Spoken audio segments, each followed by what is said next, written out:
Pada hari ini dalam tahun 2008, upacara perasmian bangunan Mahkamah Syariah Perak Darul Rizwan disempurnakan oleh Duli Yang Maha Mulia Sultan Azlan Muhibbuddin Shah, Ibni Almarhum Sultan Yusof Izzuddin Shah, Ghafarullahu lah, Paduka Seri Sultan Perak di Ipoh, Perak.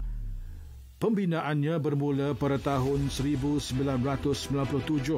dan siap sepenuhnya pada tahun 2004. Mahkamah ini memulakan operasinya pada awal tahun 2007, setahun sebelum upacara perasmiannya.